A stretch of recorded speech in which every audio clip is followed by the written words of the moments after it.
Mesdames et messieurs, bonsoir et bienvenue dans ce nouveau numéro de Microscope. Dans une lettre envoyée au roi Mohammed VI à l'occasion du 25e anniversaire de son intronisation, le président français Emmanuel Macron avait déclaré considérer que le présent et l'avenir du Sahara occidental s'inscrivent dans le cadre de la souveraineté marocaine.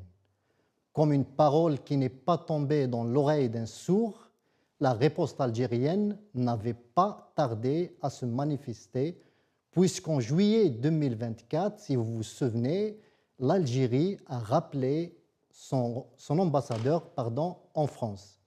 Depuis, une crise graduelle entre les deux pays s'est installée, un coup dur pour le bilatéral et une crise diplomatique inédite au rythme de rappel d'ambassadeurs de part et d'autre. Expulsion d'agents consulaires avec effet de réciprocité et une guerre médiatique sans merci exaspérée avec l'emprisonnement de l'écrivain franco-algérien Boualem Sansal. Échange de déclarations au vitriol entre responsables politiques des deux pays qu'aucun observateur initié ne pouvait prédire le retour à la normale entre les deux pays. Mais les choses ont depuis évolué. Après la visite du nouveau ministre de l'Intérieur, Laurent Nunez, en Algérie, un discours d'apaisement s'est installé et il semblerait qu'un dispositif de réconciliation a été mis en place.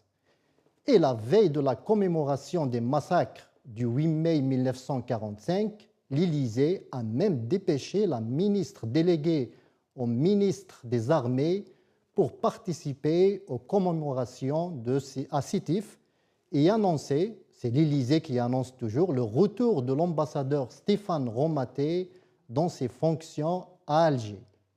Retour à la normale aux tentatives de sauver une relation déjà abîmée. En tout cas, l'Algérie vient d'entamer un nouveau bras de fer avec un autre État, les Émirats arabes unis. Dans leur édition d'aujourd'hui, les quotidiens Al Khabar et Le Soir d'Algérie ont consacré leur une à rappeler aux Émirats les bienfaits de l'Algérie. Sous le titre « L'Algérie qui exporte des hommes, pas seulement du pétrole », Al Khabar a écrit en gros caractères « Mahmoud Kerouah, un Algérien qui a bâti le pétrole des Émirats ». Ce titre était accompagné de photos des défunts présidents Houari Boumediene et Cheikh Zayed, ainsi que de Mahmoud Kerouha, alors directeur à la planification au sein de la Sonatrach. Le Soir d'Algérie, un autre journal, a préféré le titre « Comment l'Algérie a fondé la compagnie pétrolière des Émirats », accompagné des mêmes images. Pour la première fois, cette campagne a été soutenue par certains journaux publics, notamment Chab et le Moudjahid. Le journal Chab a consacré un large espace au sujet, racontant l'histoire de la coopération algéro-émiratée dans le domaine pétrolier.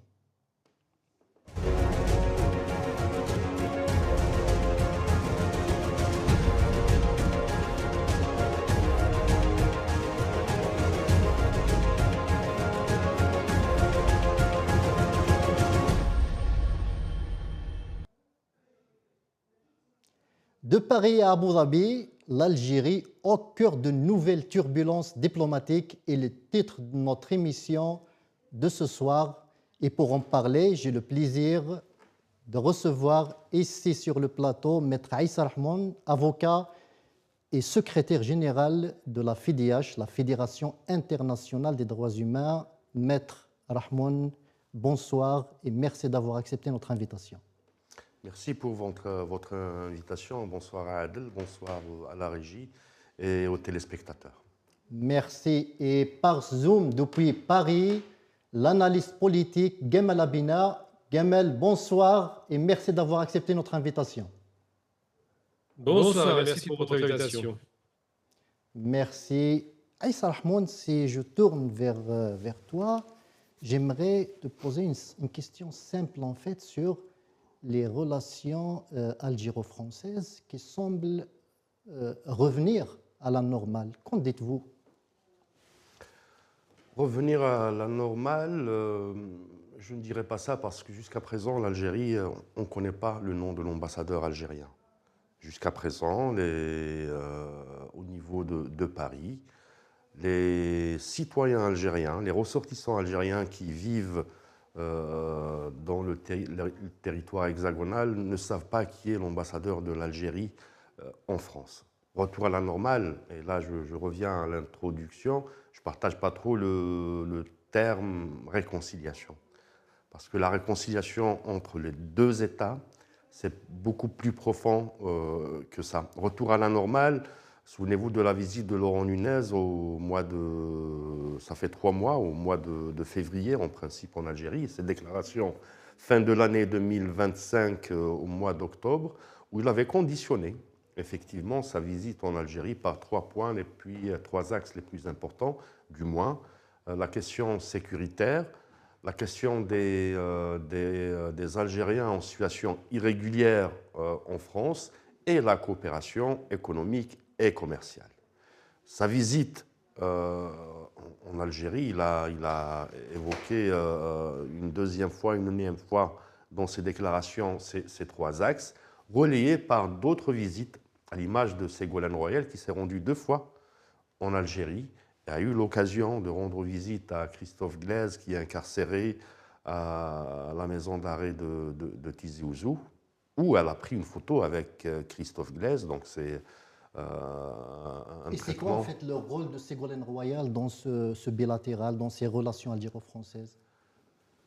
On l'a vu très actif ces derniers temps. Oui, tout à fait. Entre Alger et Paris, ce n'est pas seulement la diplomatie officielle qui joue les relations. Il y a aussi une diplomatie parallèle? Tout à fait, parce que ce sont 2 pays qui sont liés par l'histoire, par le présent et par l'avenir. Il ne faut pas le nier. Hein.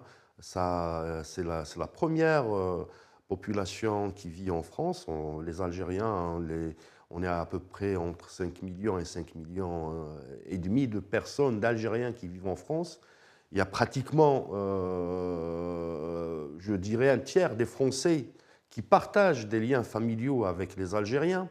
Il y a une histoire douloureuse, mais aussi une histoire très passionnante qui lie les deux États, mais aussi les 2 populations.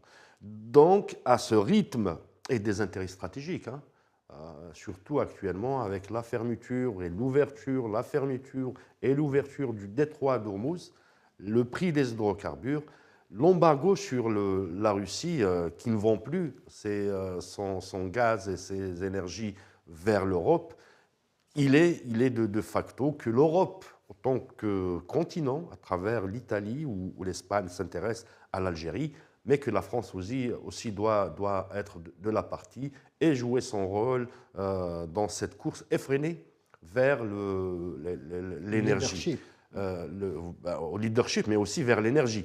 Donc le sujet de réconciliation dans l'introduction est beaucoup plus profond que ça, parce qu'une réconciliation, c'est l'aboutissement d'un processus entre 2 États, un processus autour de l'histoire, autour de l'accès aux archives, autour de... Il faut dire qu'ils étaient carrément fâchés.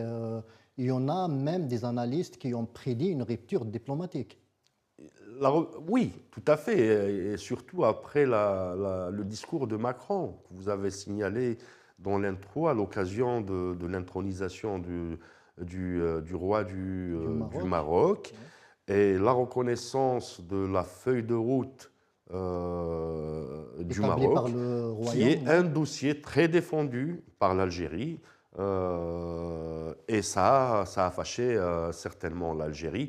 Et les réponses ne sont pas tardées en France à travers surtout la droite et l'extrême droite qui en font aussi de l'algérophobie un sujet de campagne en France. Donc c'est tout ça, c'est un réceptacle en fait d'événements, de stratégies, de prises de position qui ont ramené aujourd'hui les 2 États à dégeler, à aller dans la désescalade, surtout du côté français, mais pas du côté algérien, vu qu'il n'y a pas encore nomination d'un ambassadeur.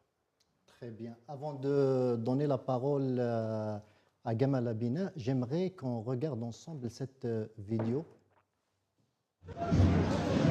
bonjour. Donc là, je suis accompagné de Son Excellence, l'ambassadeur de France à Alger. Bonjour Redim, bonjour, très heureux d'être ici. C'est aujourd'hui mon retour en Algérie et je commence à Sétif. C'est pour moi un grand moment d'émotion. Après un an d'absence d'Algérie, de ce pays que j'aime tant. Et tout à l'heure, lorsque les roues de l'avion ont touché la piste d'atterrissage de l'aéroport de Sétif, j'ai ressenti un très grand moment d'émotion. L'émotion quand on revient sur cette terre d'Algérie. Et je suis très content d'être à côté de Redim pour cette journée très importante du 8 mai. C'est normal, c'est une terre bénite. Je remercie quand même Son Excellence pour cette intervention. Merci. Gamel Abina, Stéphane Romaté était déjà rappelé. Jusque-là, on peut parler de réciprocité dans les agissements des deux gouvernements des deux pays, jusqu'à ce que ce même ambassadeur de France à Alger est apparu dans une émission de complément d'enquête en train de parler d'Algérie, des relations algéro-françaises et de l'affaire d'un youtubeur. Et le lendemain, sur la chaîne télévision d'État Al24, pour laquelle vous étiez chroniqueur, on déclare que Stéphane Romaté est persona non grata en Algérie. Qu'est-ce que vous en dites aujourd'hui qu'il est retourné en Algérie depuis Sétif? Il annonce son retour, son émotion de revenir en Algérie. Simplement, il y a les hommes d'un côté et puis il y a la fonction de l'autre. Quand on parle de Stéphane Romaté, on parle de l'ambassadeur. Quel que soit ce qu'il dit ou dit pas, c'est pas important. Ce qui est important, c'est de rappeler que à ce moment-là, il était persona non grata, ce qui est logique. La rupture était consommée, rappel d'ambassadeur, plus de représentation très solide à part pour expédier les affaires courantes. Mais il faut arrêter de focaliser sur ça. Effectivement, ça avait été dit par Badis Rissa à l'époque, mon collègue, qu'il n'était pas bienvenu en Algérie parce que c'était la France, l'institution France dont on parle. C'est pas lui à titre personnel. D'ailleurs, quand il revient en Algérie, qui fait le 8 mai 45, c'est une symbolique forte. Moi, je dirais simplement, c'est qu'on a vu sous d'autres cieux ce même type de situation. Je rappelle qu'aux États-Unis, il y avait un homme qui avait organisé dans le Parlement américain une forme de levée comme ça de bouclier contre l'Algérie, prétendant que c'est un pays qui soutient le terrorisme, je ne sais pas quoi, de Rubio, Marc de Rubio, qui va être par la suite envoyé en Algérie. On se souvient de ça. Hein. Donc c'est le Cubain opposant à l'État cubain, évidemment, qui sera envoyé en Algérie et qui va devoir, parce que Trump lui dit de le faire, nouer des relations solides avec l'Algérie. Donc ce n'est pas une question d'homme, il ne faut pas se tromper. Il y a l'homme et la fonction. L'homme n'intéresse personne. Ce qui intéresse, c'est la fonction. Prenons l'exemple de Ségolène Royal, qui n'est pas au titre, elle n'est plus élue, elle est juste présidente de l'association des amitiés France-Algérie. Eh bien, à ce titre-là, donc dans une forme de diplomatie citoyenne finalement et associative, elle finit par créer du lien. Parce qu'effectivement, les relations d'État à État sont des relations à la fois formelles, donc des relations politiques, des relations diplomatiques, mais aussi des relations humaines. Et aussi la relation citoyenne. Il y a aussi des gens qui veulent peut-être sortir de ce piège dans lequel on était tombé à cause de l'extrême droite et de la droite dure. Donc il y a des réalités, il y a des constances, il y a des hauts et des bas, mais je dirais qu'aujourd'hui, plus qu'hier, la relation avec la France-Algérie qui a toujours été compliquée, j'ai toujours dit, elle n'a jamais été bonne, la relation. Pour qu'elle soit bonne, il faut que le passé soit purgé. Il faut que l'État français reconnaisse enfin les crimes, ce qu'il n'est pas capable pour l'instant de faire, mais peut-être que M. Macron sera l'homme de la situation avant la fin de son mandat, parce qu'il fait beaucoup de gestes actuellement. Il a fait un discours d'ailleurs sur le 8 mai 45, qui est pas mal. Donc je pense qu'aujourd'hui, si on est sérieux, on regarde les États par rapport aux réalités historiques, politiques, géopolitiques et géoéconomiques. Et il est vrai que la France aujourd'hui, avec la question du détroit d'Ormuz qui est bloqué, avec les installations du Qatar qui ont été impactées, je parle pour le GNL, donc qui permettait à la France de suppléer à ses besoins de gaz, avec les 12 ou 14%, je crois, que le gaz algérien fournit à la France, avec une accélération de la relation entre l'Algérie, l'Italie, l'Espagne et bien sûr l'Allemagne. Tous ces éléments-là sont pris en considération par les Français qui commencent à voir un petit peu les vents mauvais arriver. On voit le président du MEDEF qui s'est rendu à Alger pour dire quoi? Pour dire c'est pas possible, on est en train de se faire dégager par tous les autres pays concurrents alors qu'on était les mieux placés. Donc il y a des relations économiques, il y a des relations politiques, il y a des relations historiques, des violences historiques qui ne sont pas encore réglées. Donc c'était une erreur d'engager un bras de fer avec la France?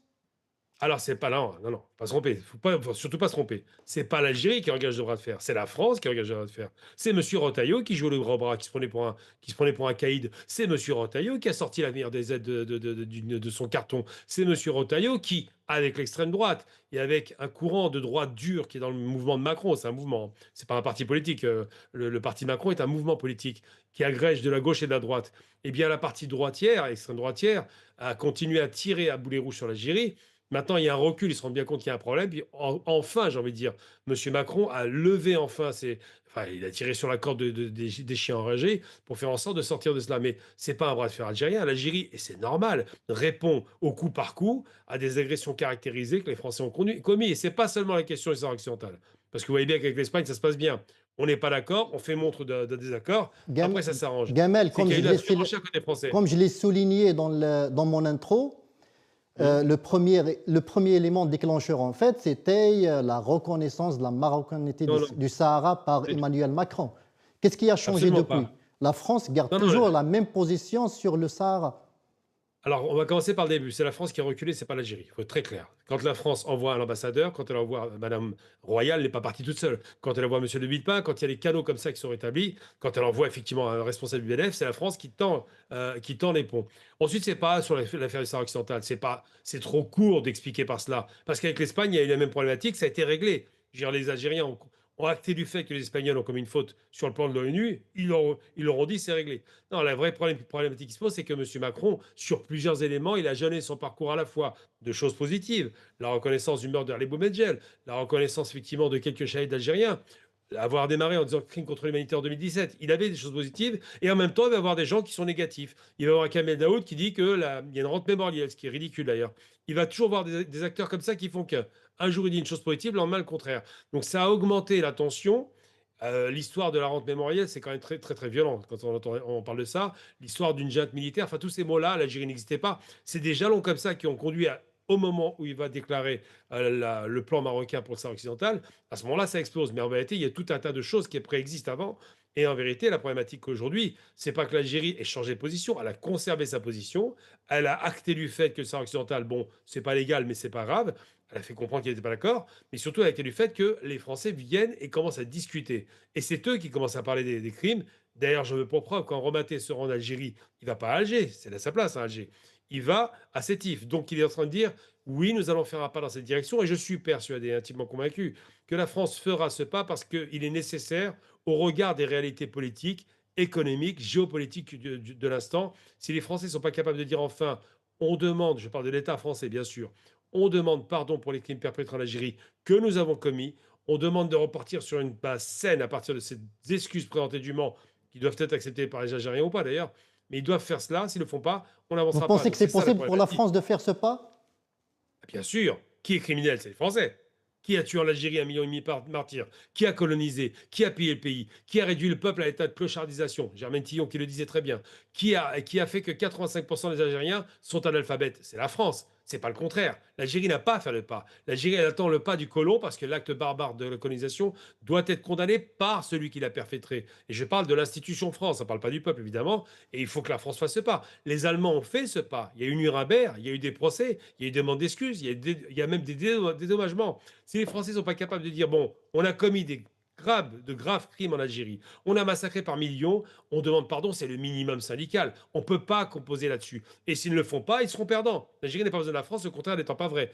L'Algérie, si elle veut de l'industrie, elle va en Allemagne, elle va en Italie, elle va en Espagne. C'est les grandes puissances industrielles. Si elle veut de l'économie, elle peut commercer avec le reste de l'Europe. Merci Gamel, reste avec nous.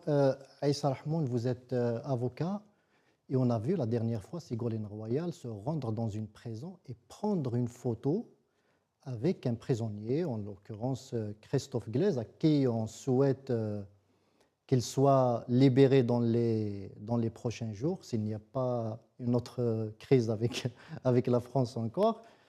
Est-ce que c'est faisable, en fait, de prendre une photo avec un prisonnier à qui on rend visite?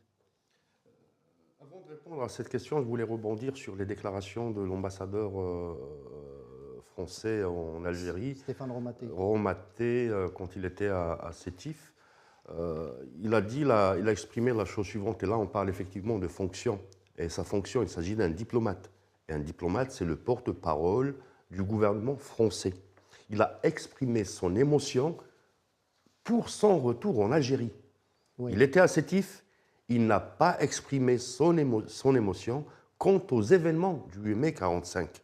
Donc c'est le retour en Algérie qui était plus intéressante pour l'ambassadeur et de facto pour le gouvernement français, mais pas les événements de Constantine, qui étaient une des stations. Parce que dans son retour, il y a les intérêts de la France et des Français? Tout à fait, c'est ce qu'a déclaré au Kenya le président Macron. Il a déclaré que les intérêts du peuple français, puis c'est constitutionnel, dans la Constitution française, c'est dit clairement que le président se bat et fait tout pour l'intérêt du peuple français.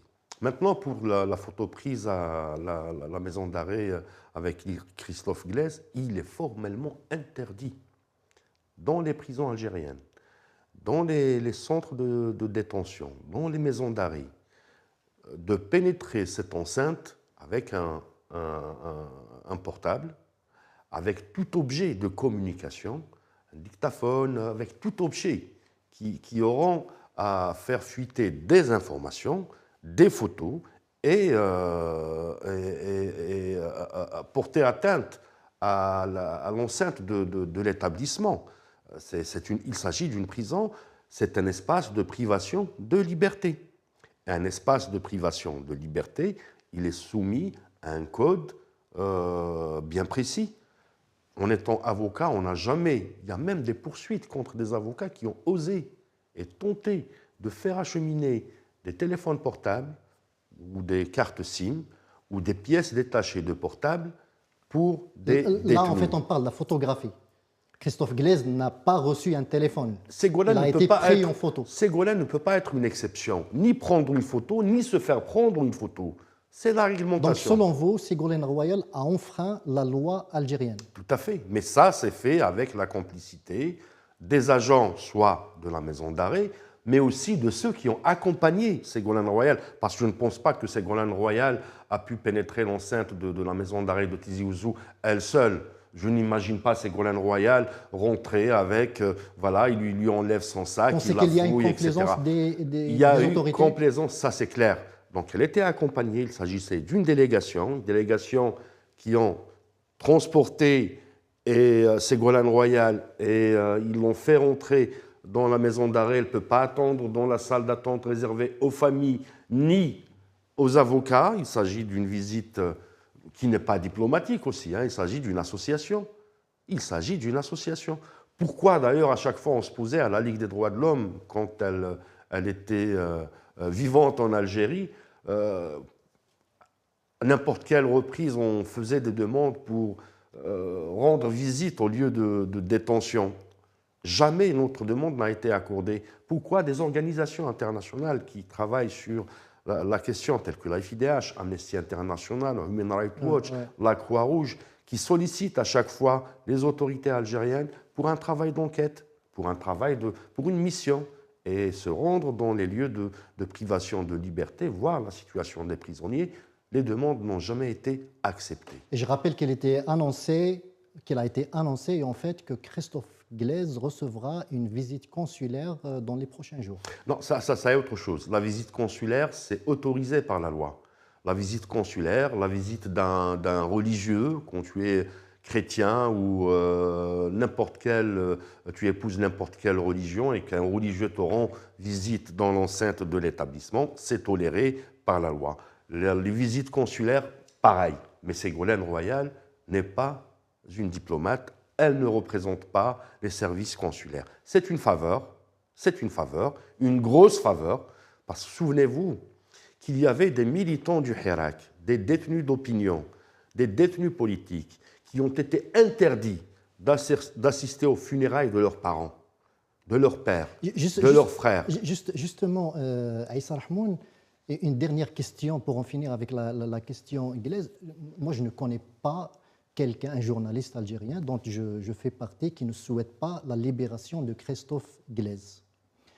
Mais à travers toutes ces faveurs qui lui sont faites, toi qui étais avocat des détenus politiques et d'opinion en Algérie, quel serait selon toi leur sentiment de voir Christophe Glaise avec tous les privilèges de son État, que son État consacre pour lui, et tous les efforts consentis par la France pour sa libération, contrairement aux nôtres, d'ailleurs, qui se trouvent en prison arbitrairement.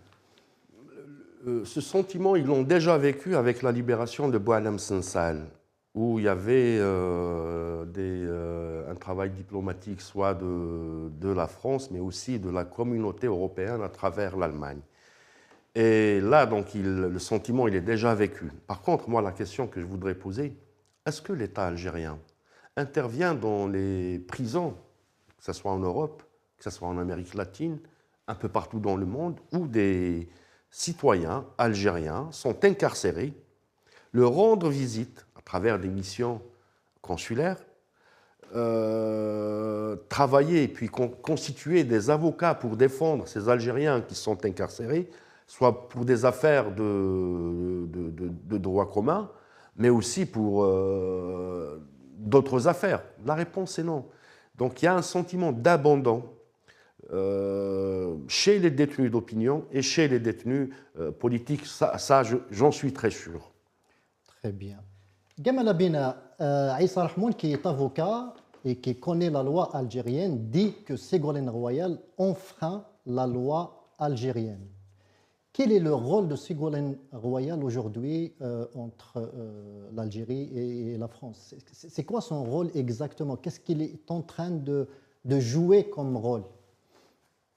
Déjà, elle exerce pleinement les fonctions de son association, Amitié France-Algérie, donc c'est déjà un premier rôle. Ensuite et surtout, mais l'association France-Algérie, ce n'est pas une institution officielle, c'est une association. Ça reste une association. Oui, bah, et il est régi par le droit, par la loi 1901. Vous savez, n'importe quel parti politique est une association, ça ne dévalorise pas la qualité du parti. N'importe quelle ONG, je veux dire, les grandes ONG internationales, Human Rights Watch ou encore même en France, RSF ou autres, sont des associations. La question du statut juridique, il fait une différence entre une entreprise ou un parti politique, c'est juste le fait de ne pas gagner d'argent, c'est tout. Enfin, de ne pas faire de bénéfices. Donc le fait que ce soit une association n'est pas un problème. Ensuite, l'objet de l'association, il est important. Amitié France-Algérie, donc elle est fondée en droit de faire ce qu'elle fait. Et je rappelle quand même, à titre indicatif, quand même, il faut le rappeler, Ségolène Royal, c'est juste l'ancienne candidate à la présidentielle, une grande figure du PS. C'est pas anodin de la voir. Avant elle, c'était Benoît Hamon qui était en poste. Donc on ne peut pas dire c'est une petite association qui compte pas. Non, elle compte parce que les représentants de cette association sont des personnalités politiques de premier plan. Ensuite, Ségolène Royal est une amie aussi de Macron, on le sait. Elle fait le go-between entre l'Algérie et la France. Et puis surtout, le fait qu'elle ait ce genre de facilitation n'est pas choquant en soi. Je ne comprends pas.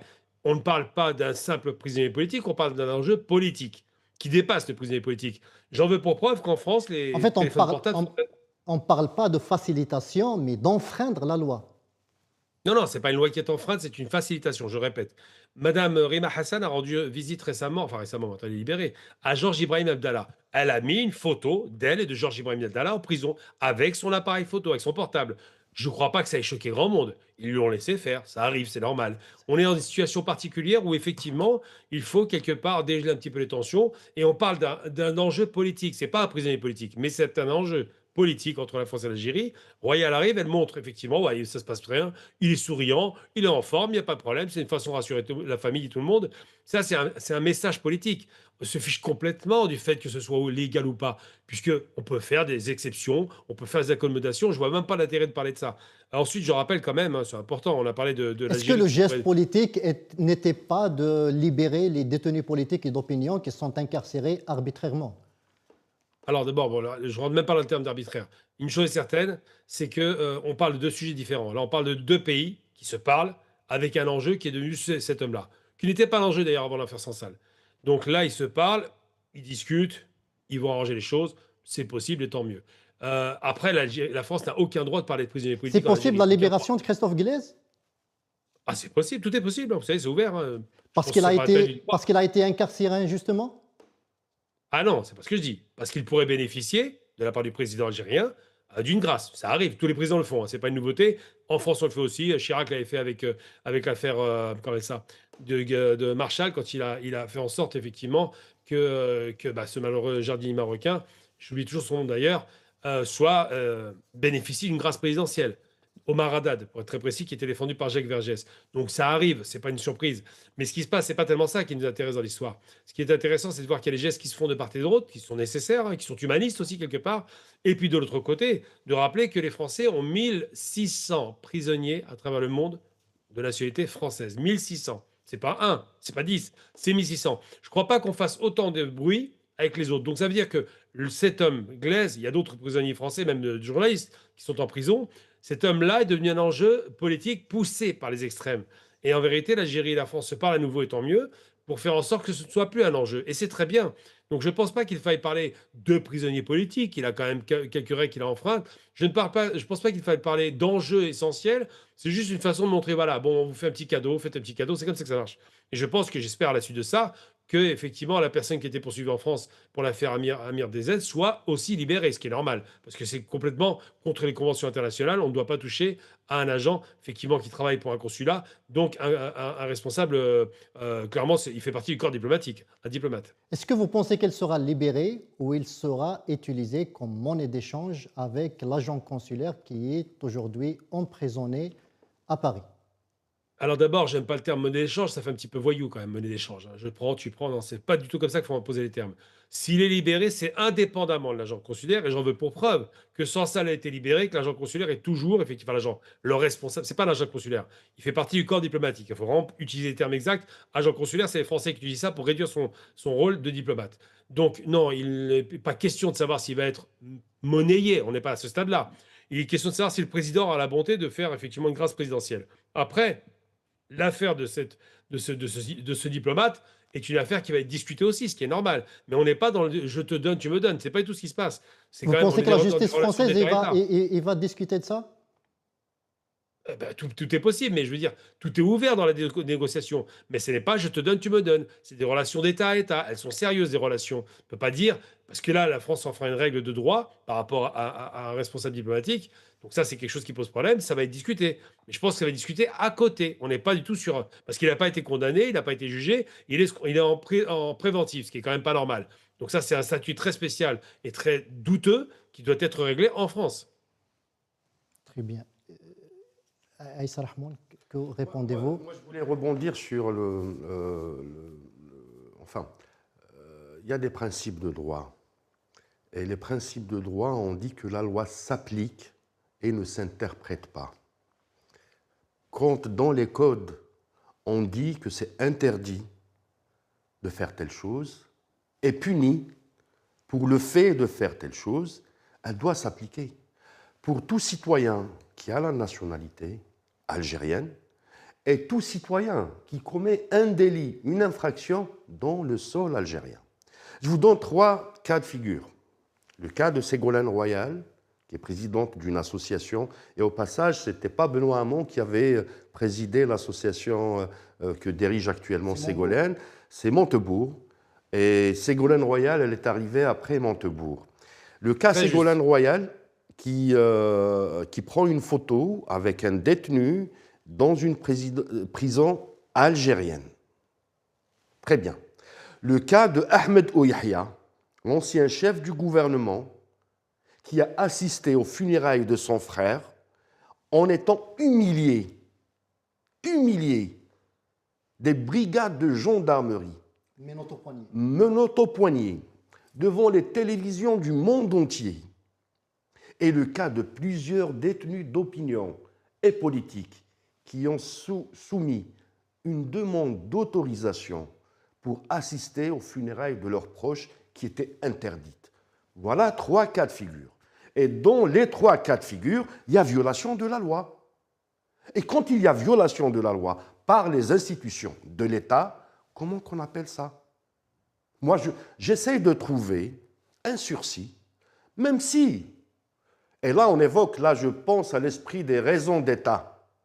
Et les raisons d'État, justement, font dans la construction de la déraison des 2 États. La déraison des 2 États. Pourquoi accepter d'humilier un ancien cadre de l'Algérie? حبينا ولا كرهنا القانون يطبق ولا يفسر. القانون يطبق ولا يفسر. حبينا ولا كرهنا. Ils n'avaient pas à humilier Ouihia. Il avait le droit à l'intimité. Il avait le droit à la dignité en étant détenu. Ils Il a n'avaient le pas... droit à un procès équitable Tout aussi. à fait. Ils n'avaient pas le droit d'humilier des détenus pour des posts, des commentaires, des publications sur les réseaux sociaux.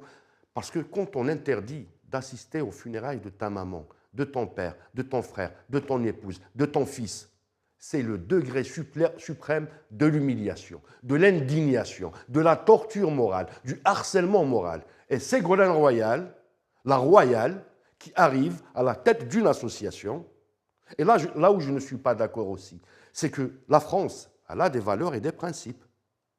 Et la France fait partie d'un continent qui s'appelle l'Union européenne. Et dans les accords d'association entre Alger et Bruxelles, il y a ce qu'on appelle l'article 2. Et dans l'article 2 des accords d'association entre l'Union européenne et l'Algérie, c'est dit clairement que ces accords, leur application, leur exécution sont soumis au respect des droits de l'homme, de l'état de droit et de la démocratie. Aïssa Rahmoun, Christophe Glaise, tout porte à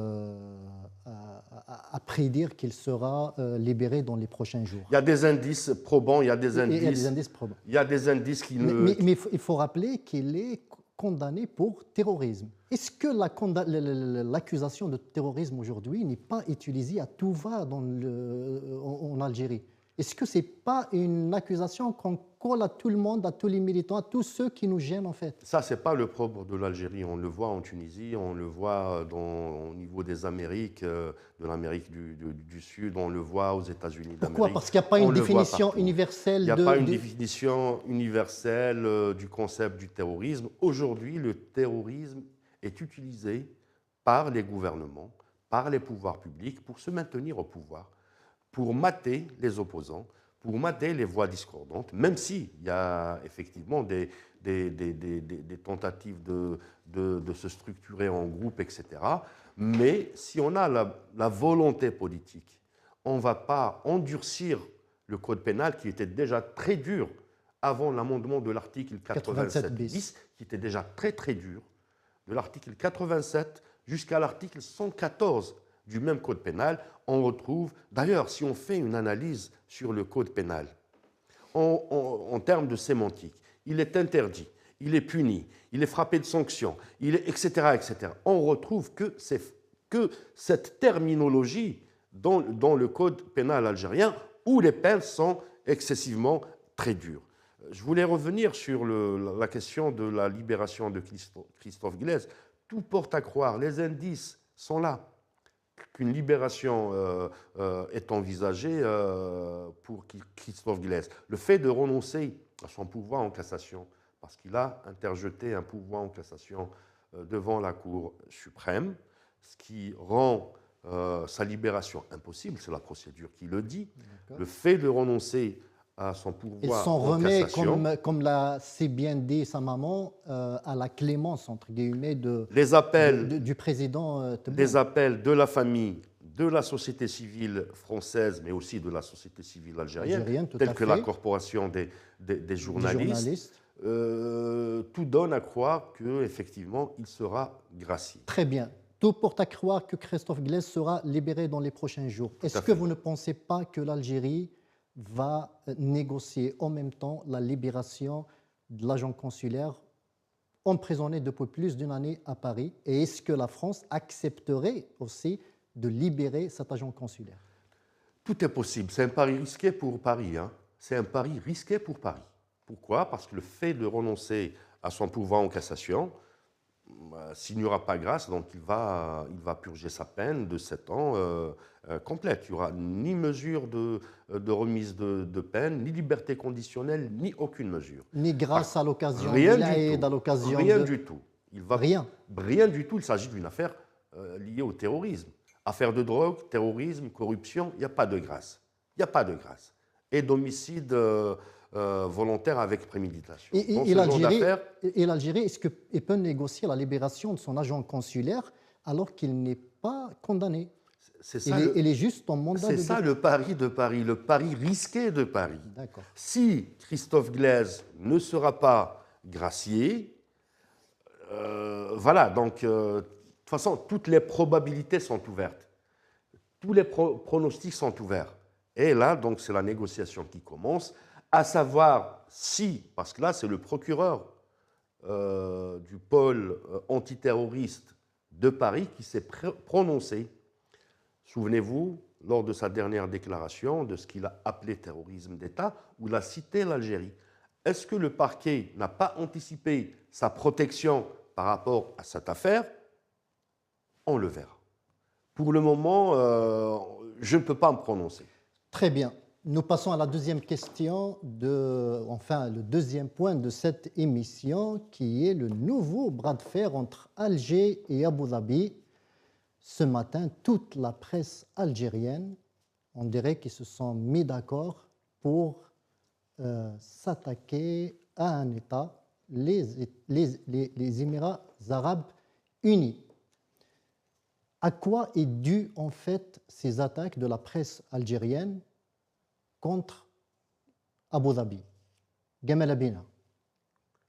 Je vais quand même ajouter une petite chose, si ça ne vous dérange pas, par rapport à ce qui a été dit à l'instant. Vas-y, mais rapidement sur- parce qu'on n'a pas beaucoup de temps. Oui, très très court, très court. Juste se rappeler que l'Europe a des conventions effectivement qu'elle signe avec l'article 2, mais qu'Israël est en accord d'association et qu'il ne respecte rien de rien. Là, on est vraiment sur un état génocidaire et que pour autant, ils sont toujours associés. Donc, ce baratin sur les accords d'association, on met ça de côté. Pour revenir à nos moutons, sur les Émirats arabes unis.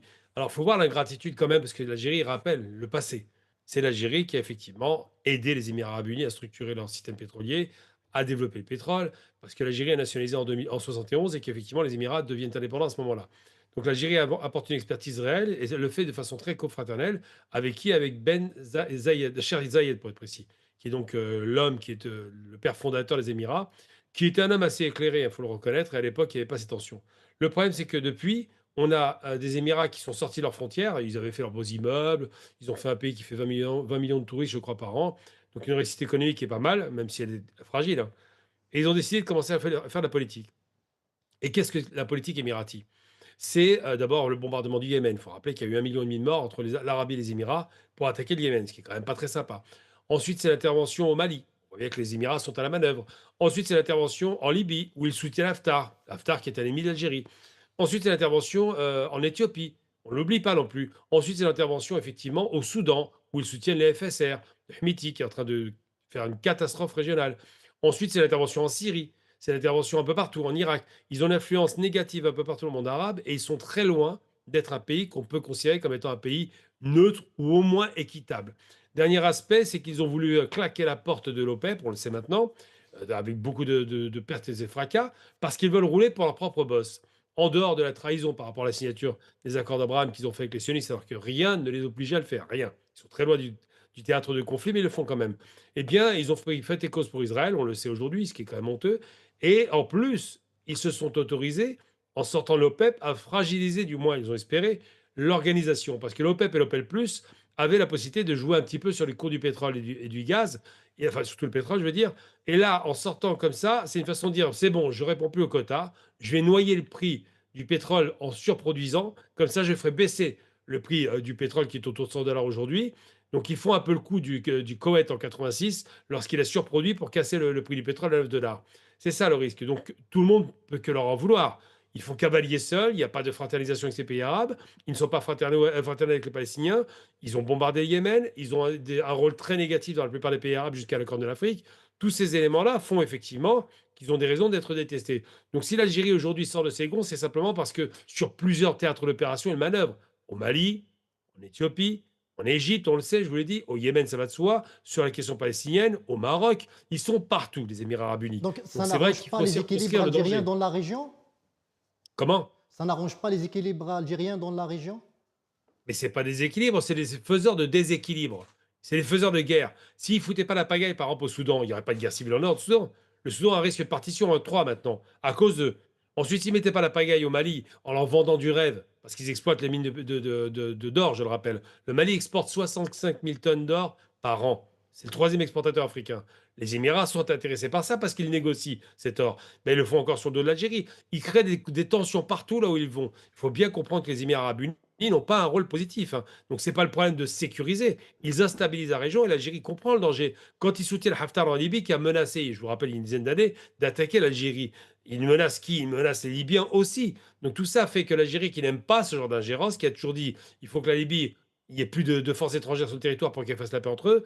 Le Soudan, c'est pas le Soudan. Le Mali, c'est pareil. Il demande à ce qu'il y ait une paix au Mali négociée. Les Émirats alimentent la guerre, payent les armes. C'est ça le problème. Donc on ne peut pas parler d'un pays équilibré. On est dans un pays qui est dans une offensive violente vis-à-vis des pays, surtout des républiques. Il faut le rappeler, c'est que des républiques sont impactées par les Émirats, parce que les Émirats sont un système d'émiratis, donc c'est un royaume en vérité. Et ils attaquaient, le Yémen, c'est une république, le Soudan, c'est une république, l'Égypte est un peu inquiétée, la Libye est une république, le Mali est une république, ça commence à se voir. C'est de cette manière que l'Algérie devrait répondre aux Émirats arabes unis? Moi, je pense que l'Algérie devrait couper toute relation avec l'Égypte. D'abord, dans la forme, on croirait à une réunion des journalistes avec un chef qui leur ordonne quoi écrire. Donc, toutes les unes de la presse algérienne aujourd'hui. Et comment toutes les unes de la presse algérienne étaient identiques ce matin dans les kiosques? Si vous voulez, en France, quand il y a une dépêche qui tombe... Comment? Non, mais en France, vous avez une dépêche qui tombe à AFP, toutes les unes vont dire la même chose. C'est un classique, il n'y a pas de surprise. Non, mais ce n'est pas une reprise de l'AFP, hein. De l'APS plutôt. Mais non. Ah non, c'était pas la reprise de l'APS. Il y a une tension qui monte. Il y a une tension qui monte graduellement. En Algérie, il y a l'APS aussi qui donne le là. Donc les gens qui reçoivent une dépêche de l'APS, il n'y a pas eu de dépêche APS. Toutes les unes de la presse algérienne étaient identiques ce matin pour attaquer les Émirats arabes unis. Est-ce qu'en fait, pour un État comme l'Algérie, c'est de cette manière qu'on engage un bras de fer avec un autre État? D'abord, ils n'engagent pas de bras de fer. Les Émirats arabes unis, ça reste un nain de jardin. Il faut être un peu sérieux. C'est une provocation, donc? Non, mais là, aujourd'hui, on doit régler la question de la relation. Soit les Émirats arrêtent leurs ingérences, parce que c'est que ça, soit ils continuent. Ensuite, que l'État algérien et que les journalistes qui sont documentés, qui rappellent le passé, parce que ce n'est pas une attaque en règle, hein, ils rappellent que les Émirats sont un État ingrat. C'est l'Algérie qui a structuré leur pétrole, ça, ils ne l'ont pas oublié. Et bien que l'Algérie le rappelle, c'est une bonne chose. Et j'ai envie de dire simplement, les Émirats arabes unis ont une presse qui tire à boulet rouge contre l'Algérie. On ne l'a pas oublié, celle-là. Donc, c'est une bonne guerre. En vérité, la presse algérienne réagit par rapport à ce qui se passe aujourd'hui, par rapport à ces offensives tous azimuts et par rapport à cette obsession émirati d'attaquer réellement le précaré algérien, parce que les frontières, on en a 7. Est-ce que comme on dit, un nain de jardin mériterait toutes les unes de presse algérienne? Oui, parce que c'est un nain de jardin politique, je le précise, donc je précise ma pensée. Un nain politique, il ne vaut rien politiquement, il n'a aucune idéologie, il n'y a rien derrière lui. Et comment lui consacrer tout cet effort, toute cette armada médiatique? Oui, parce que c'est un nain politique. C'est le contraire de l'Europe. L'Europe, c'est un géant économique, enfin, c'est un peu pareil, et un nain politique. Les Émirats, c'est un nain politique, il n'y a pas d'idéologie, c'est zéro, c'est que l'argent qui les intéresse. Mais par contre, c'est un pays qui est très dangereux parce qu'économiquement, ils peuvent influer, ils peuvent payer, ils peuvent mettre la pagaille, ils peuvent payer des milices, ils peuvent payer des terroristes, ils peuvent payer des groupes armés. Ça, ils peuvent le faire. Donc, ce n'est pas politiquement qu'ils sont gros, c'est économiquement qu'ils sont dangereux. Des ministres algériens? Comment? Ils peuvent payer des ministres? Quels ministres? Non, je parle bien, non. Payer des mercenaires, payer des criminels. Ah, des milices, des milices. Oui, des milices, pas des ministres, des milices. Des milices qui peuvent être payées. Alors, vous avez dans le Nord Mali, par exemple, ils peuvent payer des milices, ils peuvent financer ce genre de choses. En Libye, c'est une milice, Haftar, c'est pas une armée, il faut être très sérieux. Ils le financent. Donc, c'est ça le danger de ce pays. C'est un pays qui est capable d'apporter un financement à des organisations terroristes, il faut l'oublier. Et c'est un pays qui déstabilise. Je ne vous dirais pas le contraire, mais si l'Algérie finançait, par exemple, le Yémen pour foutre la pagaille aux Émirats, ce serait le même rapport. Elle ne le fait pas, l'Algérie. Elle ne s'insère pas. Par contre, les Émiratis passent leur temps sur les frontières algériennes à chercher la pagaille. Et bien aujourd'hui, on voit ce qui se passe. Aïssa Rahmoun, est-ce que vous partagez l'analyse de Gamel Abina? Avant de revenir à cette question, j'aimerais revenir aux accords d'association entre l'Union européenne et les pays tiers. Effectivement, et je partage la lecture de M. Abina, l'Union européenne a contracté aussi ces accords avec Israël. Et nous, à la FIDH, on fait ce travail pour justement dénoncer, rappeler à l'Union européenne qu'il faut arrêter ces accords, suspendre les accords avec l'État d'Israël. C'est ce qu'on fait aussi quand il s'agit de la Tunisie, de l'Algérie et d'autres pays. Donc notre rôle, c'est de rappeler les institutions européennes, rappeler les États de leurs engagements et des valeurs européennes. Pour la question des Émirats, aussi je partage son avis sur ce qui concerne que les Émirats aujourd'hui sont devenus un hub international de déstabilisation. Un hub international de déstabilisation. Les États évoqués, tels que le Yémen, le Soudan, le Mali, ou même la complicité avec Israël dans le génocide contre les Gazaouis et la population palestinienne, les Émirats sont très impliqués. Par contre, là où il faut aussi se tirer la balle dans le pied parce qu'on est les derniers de la classe, Friedrich Nietzsche disait que dans les situations les plus paisibles, l'homme belliqueux se fait la guerre à lui-même. Et si on transpose ça vers des États, on dirait que l'Algérie est un État où, dans les situations les plus paisibles, le pouvoir se fait la guerre à lui-même.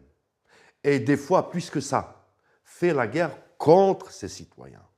Aujourd'hui, force est de constater que l'utilisation de ce récit de l'Ayad al-Kharijiyya, de la main étrangère ou la main de l'étranger, des tentatives de déstabilisation. Souvenez-vous, à l'occasion du... J'étais dans le procès de Toufiq, Louisa Hannoun, Tartag et Saïd Bouteflika. Yakhil Gaïd Salah, il a dit en direct, à partir d'une caserne, qu'il y avait eu des réunions services secrets français, des chargés de mission israéliens et d'autres que je ne citerai pas, et que dans le procès, on n'avait pas trouvé ces éléments. Souvenez-vous qu'avant le mois de juin 2019, quand il y avait les emblèmes berbères, amazirs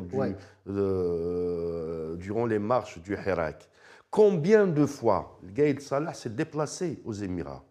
Les marchés colossaux contractés par l'armée algérienne, c'est des armements vendus par l'Italie, l'Allemagne, et on a le rapport de la FIDH sur les armements qui sont vendus aux pays du Golfe. Ces mêmes armes qui sont achetées par l'Algérie, des Émirats, mais pas de la source. Souvenez-vous combien de fois il y a eu des visites d'Ahmed El Gaïd Salah. Pourquoi Sil Khadar Bourga'a était incarcéré? Il était incarcéré par le fait de poser la question à Gaïd Salah, pourquoi tu pars 3 fois par semaine aux Émirats? Effectivement, c'est un hub international de déstabilisation. D'ailleurs, ils ont réussi à déstabiliser l'Algérie pendant le Hirak. Aujourd'hui, c'est nos adversaires, d'accord. Effectivement, je partage la grille de lecture de M. Abina, mais hier aussi, ils n'étaient pas nos amis. Ils n'étaient pas les amis du peuple algérien. Merci. Et il ne nous reste pas beaucoup de temps. J'aimerais poser cette question. Qu'est-ce qui a changé entre l'Algérie de Gaïd Salah, que tout le monde sait, a ramené Tebboune à la tête de l'État, et l'Algérie d'aujourd'hui, pour que les relations avec les Émirats arabes unis ont, d'une manière brutale, pris une autre allure, une autre dimension, un autre bilatéral en fait. Effectivement, toutes ces attaques, toutes ces liaisons, ces relations assez avancées entre les Émirats et les adversaires de l'Algérie et les adversaires, ceux qui essayent d'encercler du moins ce cadavre, parce qu'en fin de compte, en termes de diplomatie, en termes de souveraineté populaire, il faut dire que l'Algérie aujourd'hui est un cadavre encerclé. Il n'y a pas de souveraineté populaire, c'est ce qui permet à toutes les forces nuisibles de s'attaquer davantage à l'Algérie et aux Algériens. Merci Aïssa Rahmoun. Gamal Abina, nous arrivons à la fin de cette émission. Merci à vous. Je rappelle que vous êtes analyste politique. Aïssa Rahmoun, je rappelle que vous êtes avocat et secrétaire général de la FIDH. Chères téléspectatrices, chers téléspectateurs, merci et à demain.